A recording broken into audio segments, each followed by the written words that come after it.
So here we have the Volkswagen Golf on a 20 plate.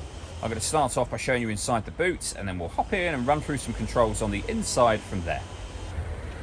As we approach the back of the car, you can see we have reversing sensors, plenty of boot space as well, along with that 60/40 split folding rear seat should you wish to increase this space even further. And then underneath this carpet section, a space saver spare wheel.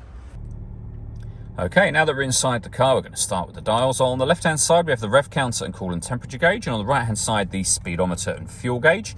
In the middle, you can see the total miles of the car. They are 11,223. Above that, we have a digital readout for the speedometer.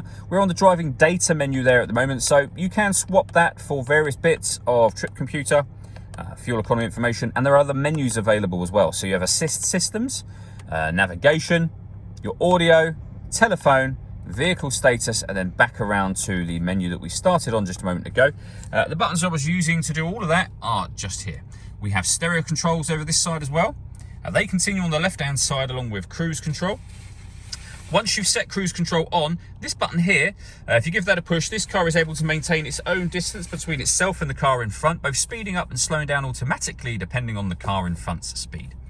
Over in the centre, you will then find the main screen for the car. So this is where you can access your radio, for example, and you'll see this car's got DAB, FM and AM radio. If you want to listen to your own music, you'd hit the media button just there, and again, a few different ways to listen to your own music in this car, and they include Bluetooth audio.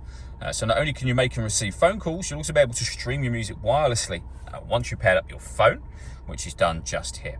This car's also got satellite navigation. You access it up in the top right hand corner. We've done a video showing how that system works, which you can find on our website and also on our YouTube channel as well.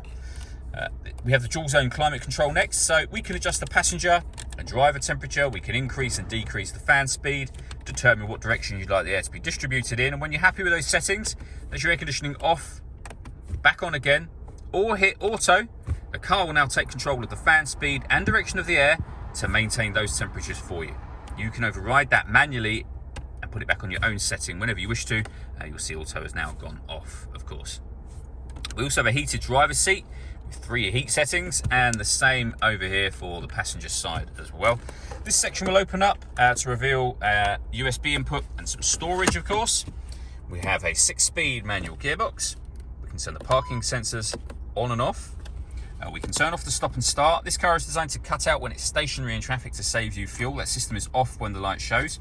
And the last button here will change the driving setup of the car. So you can put it in Eco, Normal, which is your everyday driving, Sport, or Individual. And under Individual, they are all the things you can customize. So for example, you could have the steering on Sport, you could have the air conditioning on Eco, and the other 2 on Normal.